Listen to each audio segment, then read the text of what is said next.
Good morning, friends. This past week, we saw that one of the evidences, or dare I say outright proofs, that Jesus was indeed the Christ, the promised Son of David, is the fact that he healed the blind, that he opened the eyes of the blind.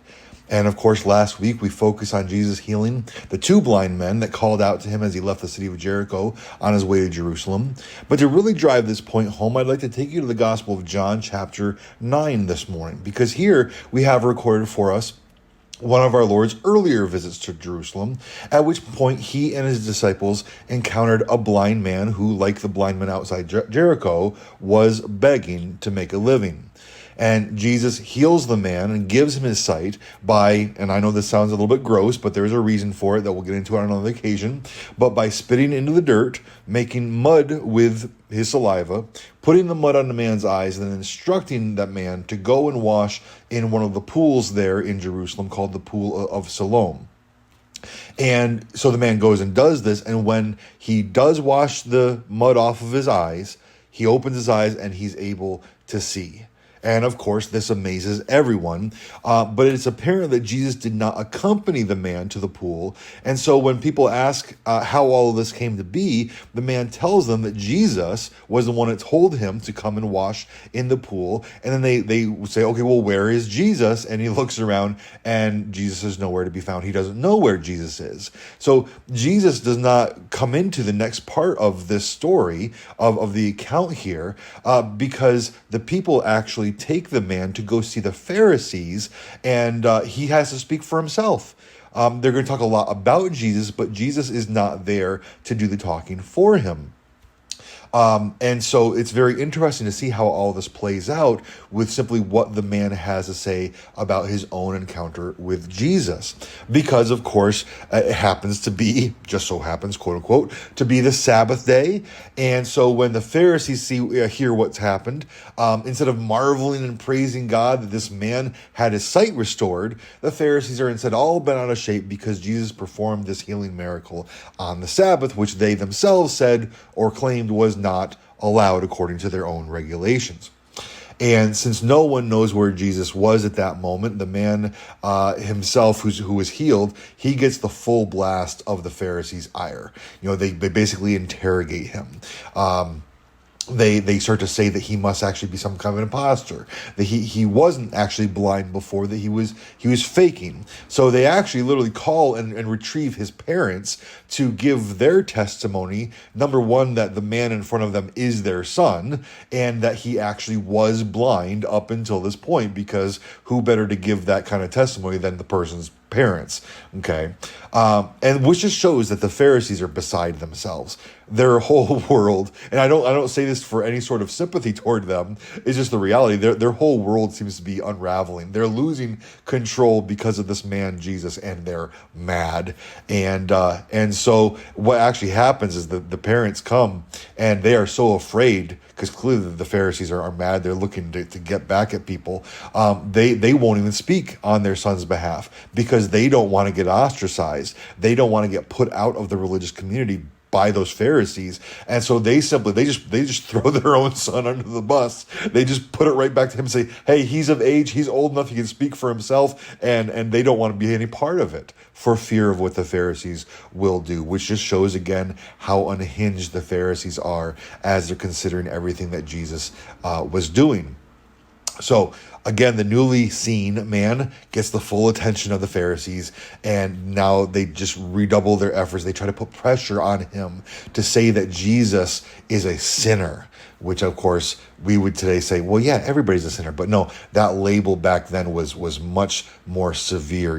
If you're a sinner, then that's what defines you. You are a wicked person. You are an evil person. You are unrepentant and unworthy and all that kind of stuff. And they want this man to call him that, to put it a little bit differently. At the very least, they want him, instead of going around saying that, oh, Jesus healed me, they want him to say that he was actually a charlatan, a fake, a phony, an evil person.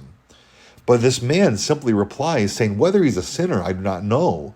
One thing I do know, that though I was blind, now I see. And this is a wonderful testimony, not of blind faith, if you'll excuse the pun, considering the current situation, not of blind faith, but of informed faith. The man isn't sticking up for Jesus or believing in Jesus for no good reason based on pure emotion or again, blind hope beyond hope. No, he knows and has all the evidence that he needs. Before he encountered Jesus, he was blind. Afterward, he can see. What else more do you need than that? But the Pharisees keep pressing this man, trying to convince him that Jesus couldn't possibly be anything good. But in a wonderful turn, the man goes on to explain something to the Pharisees, which we'll see in a minute is going to make them even more mad. But he says to them, why, this is an amazing thing. You do not know where he comes from, and yet he opened my eyes. We know that God does not listen to sinners, but if anyone is a worshiper of God and does his will, God listens to him. Never since the world began has it been heard that anyone opened the eyes of a man born blind. If this man were not from God, he could do nothing. And there, along with so much other good stuff, is the crux of the matter for us. The man given sight now looks at the Pharisees and he's just like, hey, this man Jesus couldn't do these things if he weren't from God. And as for the eyes of the blind being opened, especially when it's a person who is blind since birth, it's never happened before. And you better believe, with how the Pharisees knew the scriptures, at least as much as they knew them in an intellectual way, if it had been recorded that someone born blind had actually received their sight previous to this, they would have spoken up. They would have said, hey, no, wait, this person here, because if they could have done that, they would have, because that would have made Jesus less special. That would have helped their cause in tearing Jesus down. But they knew that no such thing had ever happened before. And so this man, who had been a beggar basically all his life due to his condition, this man has now, using logic, demonstrated to the Pharisees that they were wrong and that Jesus must be someone sent from God. But do the Pharisees then use all of their intelligence and rationality to see how they were wrong, to admit that they were wrong, and to believe? Of course not. Instead, we read, they answered him, you were born in utter sin, and you would teach us, and they cast him out. Friends, and this has an awful lot of application for us today. The Pharisees couldn't win the argument, so they insulted the man.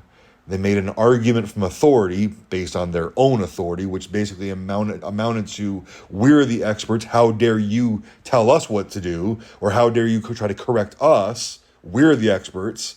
And then they kick him out. They throw him out of their sight, and very likely they do the thing to him that his parents didn't want to have happen to them.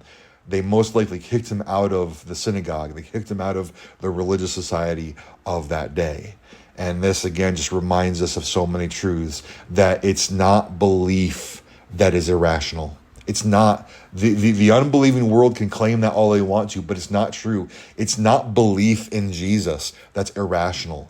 It's unbelief that is so irrational. God has given us so much evidence, so many proofs that he both exists and that Jesus is the Christ. But unbelief is going to respond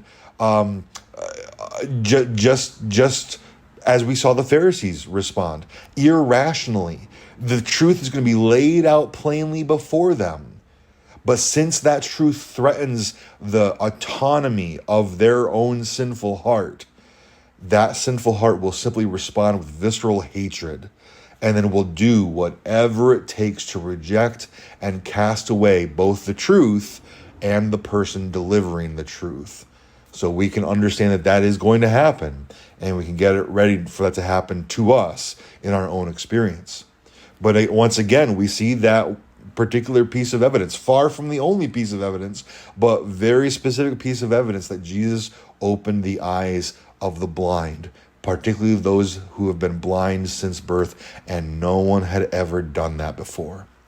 So, yes, seeing as how it was prophesied that the eyes of the blind would be opened as part of God's ultimate salvation, yes, that means so very clearly that Jesus is indeed the Christ. So I say to you, let us respond rationally.